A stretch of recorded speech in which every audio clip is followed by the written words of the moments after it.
The Digital Photography Cafe show is brought to you by Focus Pyramid, the autofocus lens calibration tool for your camera. Welcome to the Digital Photography Cafe show. Join host Trevor Current and Joseph Cristina as they serve up the hottest photography news and commentary.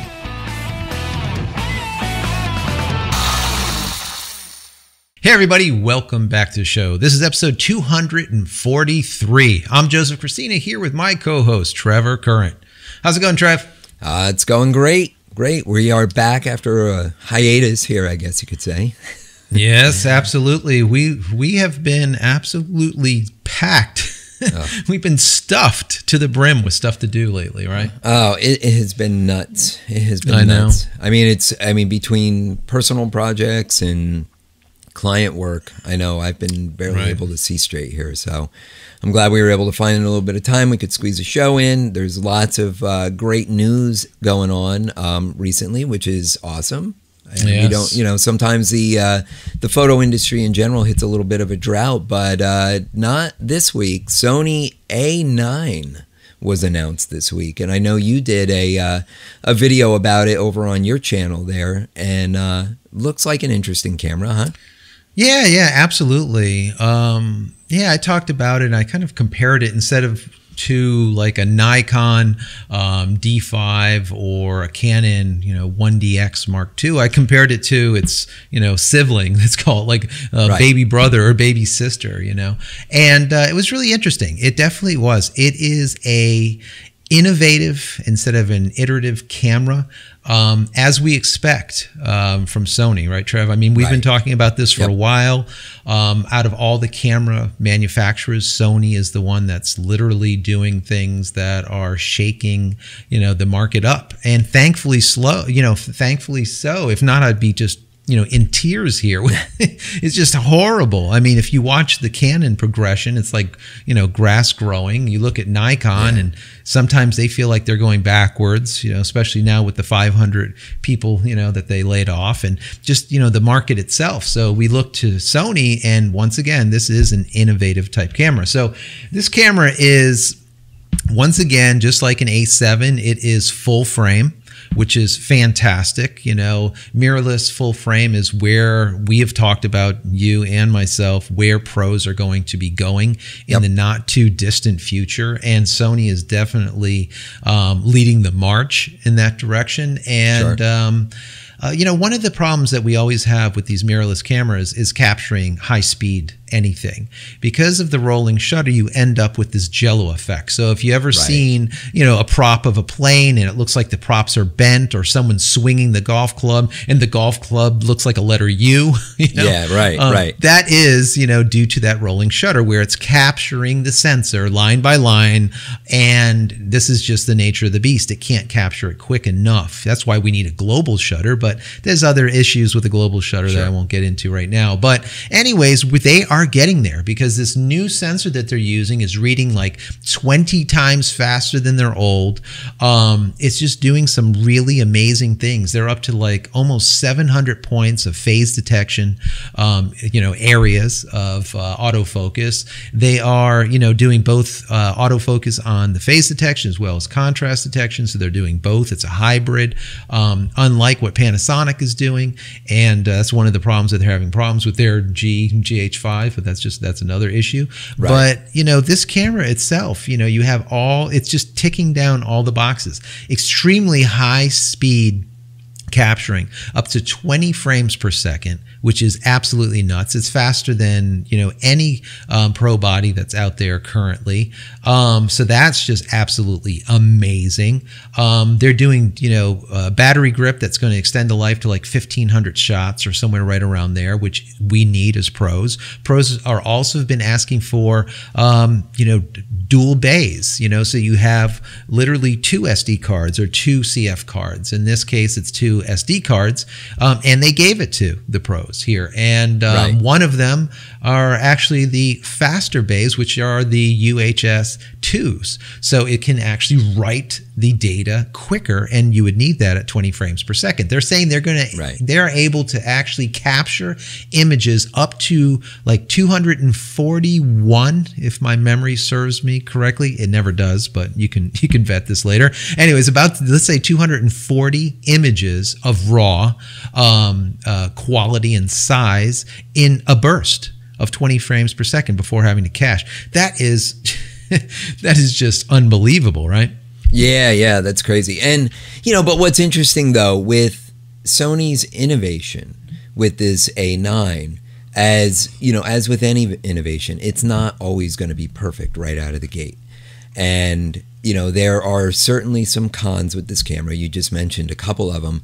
And this is what the community has kind of been commenting about as well, saying, oh, well, it doesn't do this or it does that, or it's going to have a problem with this. And that absolutely is the case. I mean, this camera is not without its flaws. Right. But what you can do, and you could tip your hat to Sony for at least giving it the the effort to try something new and to launch this new concept, this new hardware, let's say, these new configurations to test them in order to incorporate in the next iteration, the next model, the A10, or the next version of the A7, incorporate some of these technologies. I mean, Sony's moving forward, and they're looking to move into this medium format market too, which we have talked about in the past as well. We know that they have sensors already, and now they're looking to move into that space as well, right? Yeah, absolutely. One of the downsides of this camera, the A9, was that it was capturing 4K, but it was doing it at 24 and 25 frames per second. And as soon as you got to 30 frames per second, it would crop in and it would not get that full frame. That was one of the things that people were complaining about. Also, right. The jury's still out as far as that jello effect. Is this, faster readout of this sensor going to be able to take care of that jello effect? And, I think the embargo is just about done. We're going to be seeing actual images, of high-speed stuff in action, and that's really going to kind of, I would say, make or break the camera. But either which way, like you said, I agree 100%. They are innovating. This is their new flagship. Yeah. This is their flagship. The A7 is not. This is where they're going. They are pushing towards the pros, which is where they need to be, because as we know, compacts have just been at a decline over the years. And unlike other companies that are trying to do it on small, tiny sensors, not naming names, they have started out with the first A7 that you and myself saw in New York at PhotoPlus Expo years back with a full frame sensor. And today they're still with a full frame sensor. And like you just alluded to, now they're looking into a medium format, 100 megapixels, 150 megapixels for 2018. They are getting bigger. They're moving ahead, whereas a lot of companies are still status quo, and they're just doing the same old, same old. And I think photographers like myself and many others that are pros that do this all the time are seeing it, seeing the writing on the wall, and saying, Canon, if you don't get on the ball, I'm dropping you. We're going to move in. The one thing that's really holding people to Canon right now is that the G Master line of Sony's, their Pro Glass, if you don't know what that is not vast enough to accommodate all professionals. When it is, okay, and you don't have to adapt lenses to the camera, it's going to be, I wouldn't say game over, but it's going to be a real, choice that people are going to have to make between Sony and Canon.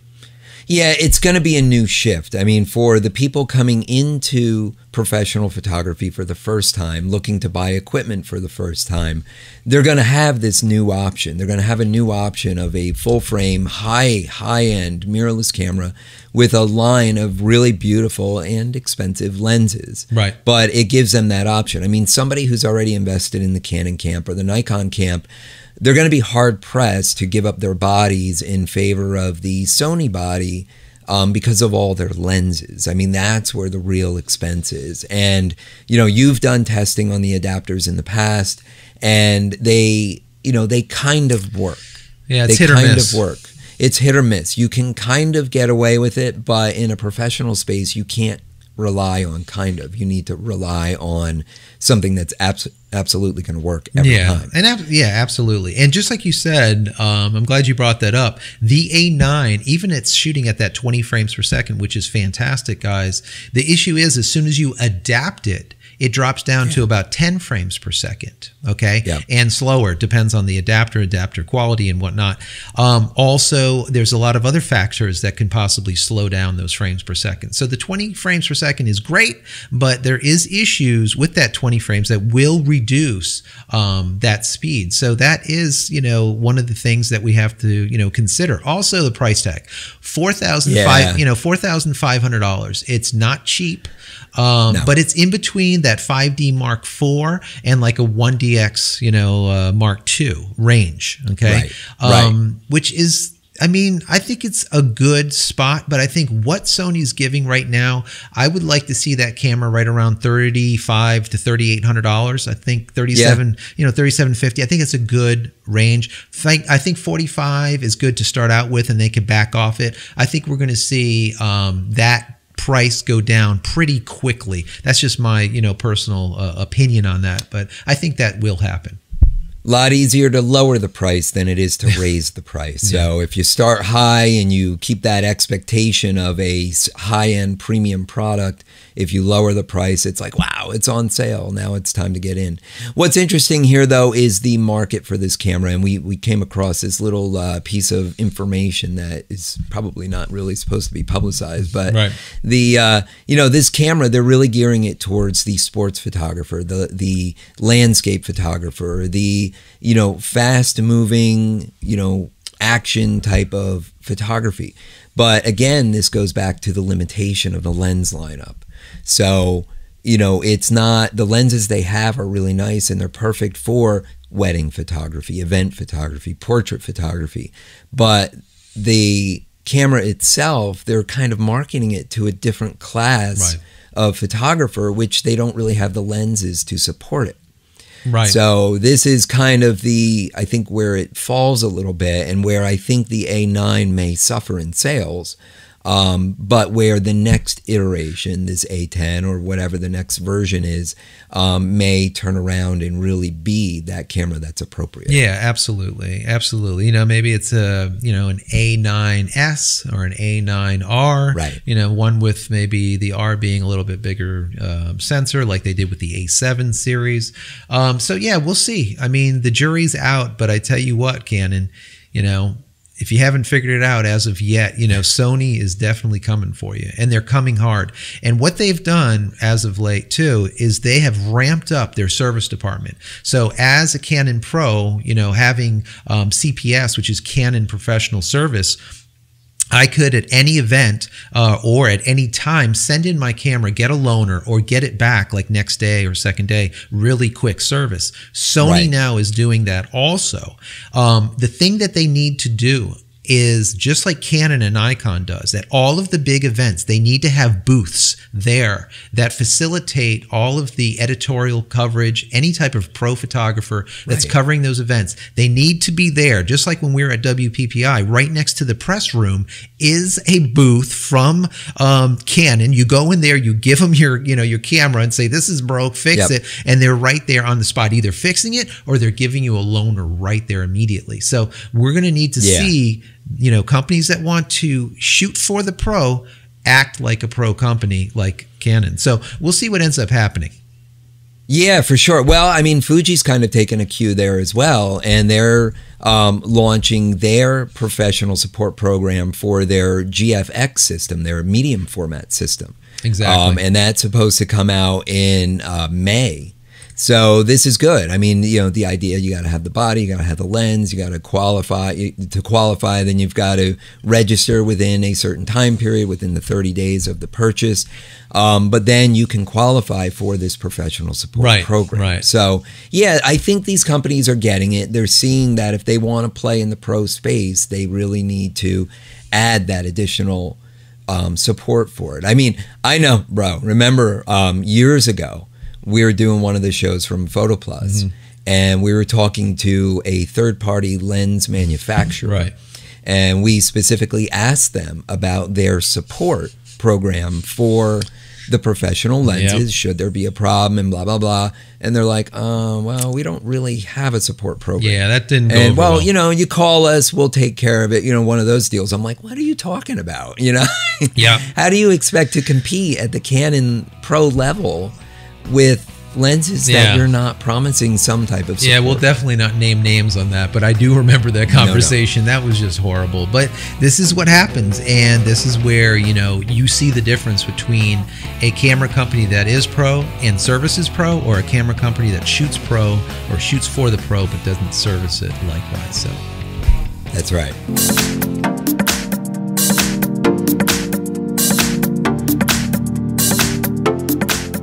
It's no secret, there's never enough time, especially when it comes to editing our photos. Whether you're a pro and time is money, or have just fallen in love with photography, imagine how much better it would be if your edits were done sooner, so you can get back where you belong, behind your camera. make that dream a reality with Aftershot Pro 3 from Corel, the world's fastest way to sort, select, and perfect your photos. How fast? Try up to 4 times faster than Lightroom. Aftershot works to fit your workflow by adding new cameras over the web, so you only get what you need. No bloat from unneeded profiles. Create your own plugins, add custom lens corrections, plus find all kinds of presets right in-app. For just $79 with no subscription, you can't go wrong. Don't sit on the fence, try it out. Visit aftershotpro.com/DPC to get your free 30-day trial for Windows, Mac, or Linux, and try before you buy. So we're out of Q1 here, and Canon has released some of their financials, and they're showing quite a nice bit of growth here, especially after their acquisition of Toshiba's medical equipment. Yeah, I did not expect that, honestly, guys. If you would have asked me how Canon's going to be, I would say, due to the fact that compacts are down, and I just don't think that there's many DSLRs being purchased. I was wrong. I really didn't think that they would be doing as well as they are. But of course, that acquisition, like you said, definitely plays in the numbers. They're talking about an 89. I think it was like 89% increase, something from year on year. I think it was like 40 billion to almost 80 billion yen, which is a doubling.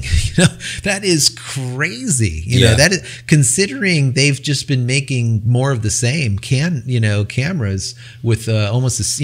They made their dual pixel AF, which was like the big thing years ago, and they've been just milking that cow until it's empty, guys. Canon. It's empty. Yeah. I mean, it's a great, feature, great functionality to dual pixel AF, but, it's time to, kind of get into new stuff. But obviously, the people behind Canon, they know what they're doing, and they're making money. They're not laying people off. They're doing the same iterative stuff, but they're making money doing it.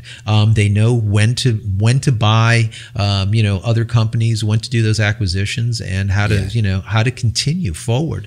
And one of the things that really sets them apart is that, unlike Nikon, who receives their sensors in from Sony, they are beholden to Sony. If Sony wants to give them junk sensors, let's just say, or let's say not as great sensors, or let's say B quality sensors, they could. And Sony can keep all those good sensors for themselves and call it a day, and they would never be the wiser, right?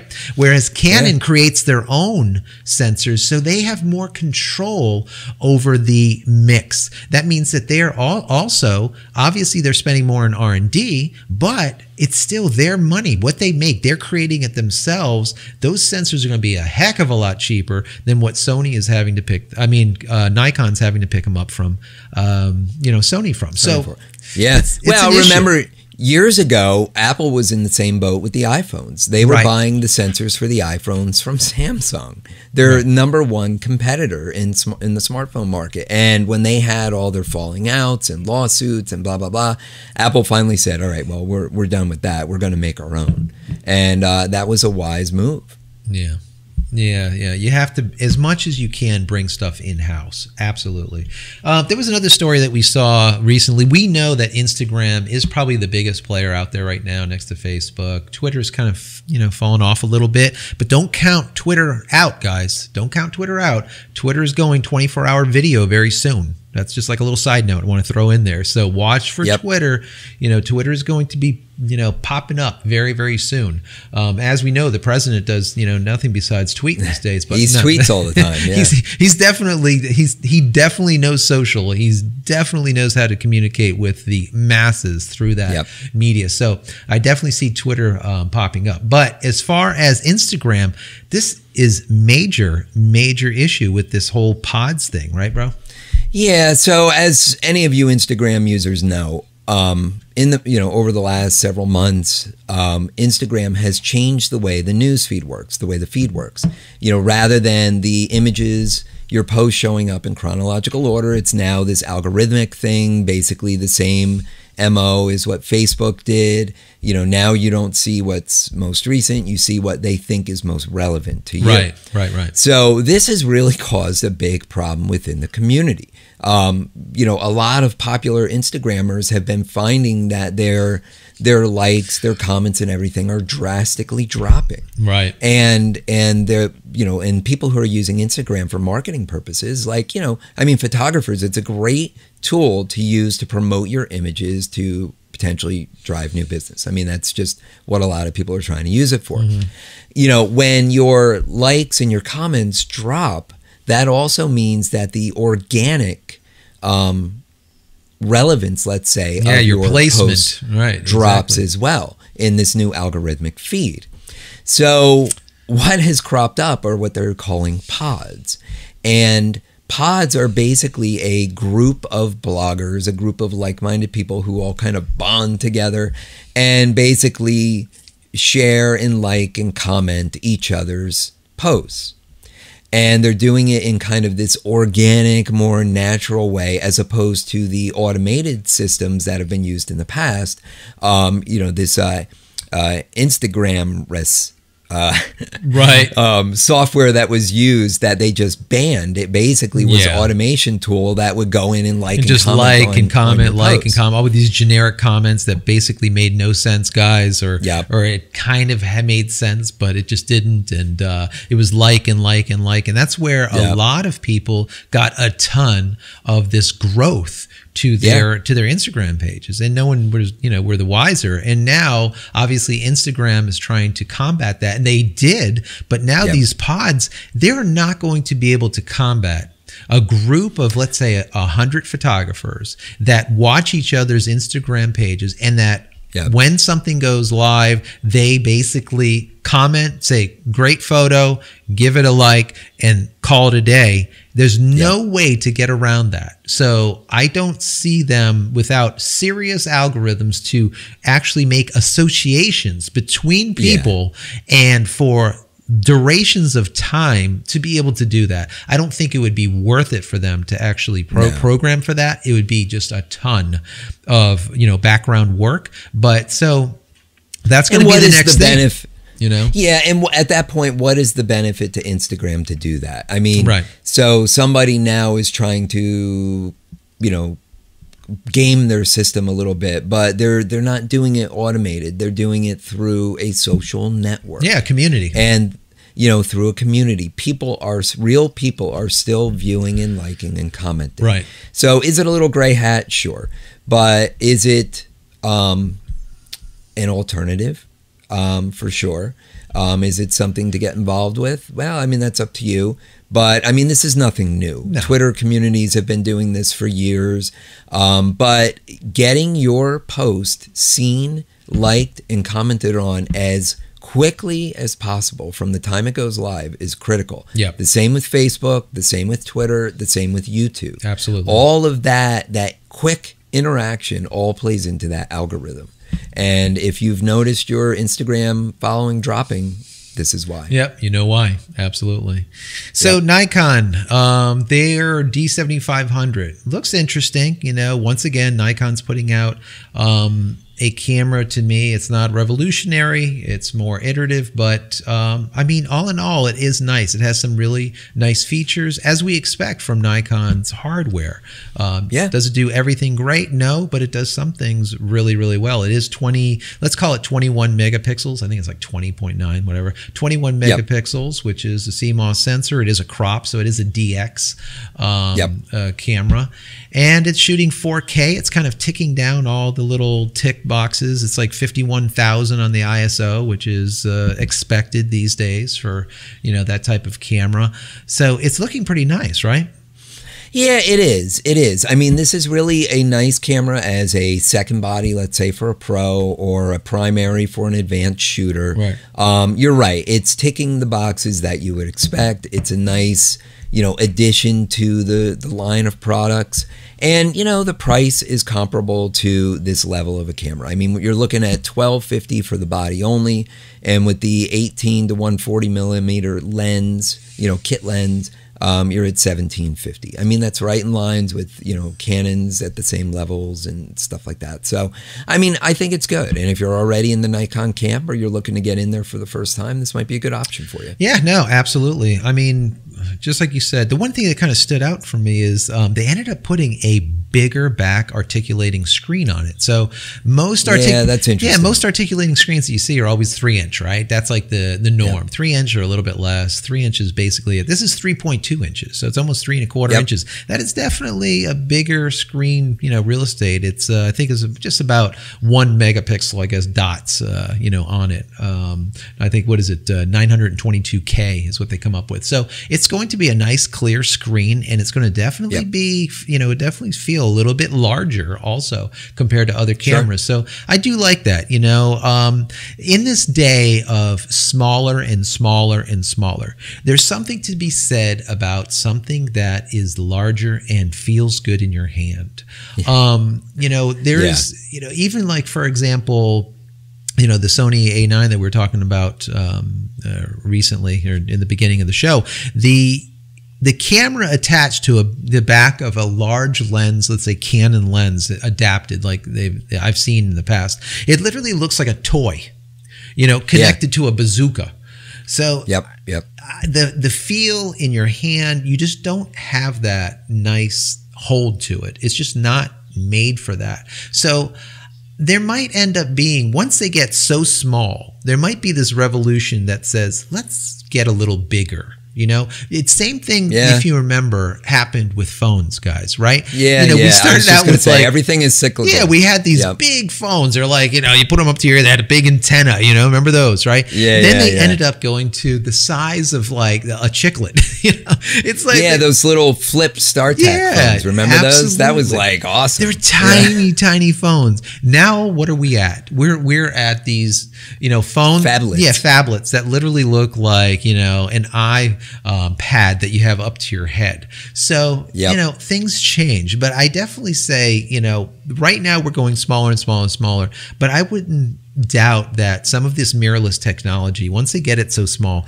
it's going to start growing a little bit bigger again, especially as I predict with Sony putting in a medium format into some of their cameras. It's going to get bigger, and I think that it's going to be a little bit more bulky so that for pros, it'd be easier to handle. Let's just call it. Yeah, it's going to handle easier, and it's going to look more pro. Look a little bit more pro. Exactly. Yep. Sorry, Trev, we need to get out of here. What do you think? Yes, we do. So if our listeners and viewers want to connect with you outside of the show, what's the best way for them to? Yeah, you guys can find me over on Twitter, and that's at Joseph Cristina, and that's Cristina without an H. And also find my show that I do over on YouTube, which would be youtube.com/JCristinaPhoto. Excellent. You can connect with me on Twitter. It's at Trevor Current, and head over to our website, currentphotographer.com. So, all right, everyone, we're out of here for yet another week. You can get all the show notes from this episode by visiting digitalphotographycafe.com. And don't forget to subscribe to our YouTube channel at youtube.com/DPhotoCafe. That's it. We'll see you on the next one. Take care, guys. You've been watching the Digital Photography Cafe show with Trevor Current and Joseph Cristina. Subscribe to our YouTube channel with any compatible device by visiting youtube.com/DPhotoCafe. Be sure to subscribe to our audio feed through iTunes, Stitcher, TuneIn, and Xbox Music apps or through RSS. Visit digitalphotographycafe.com for show notes and to connect with your hosts.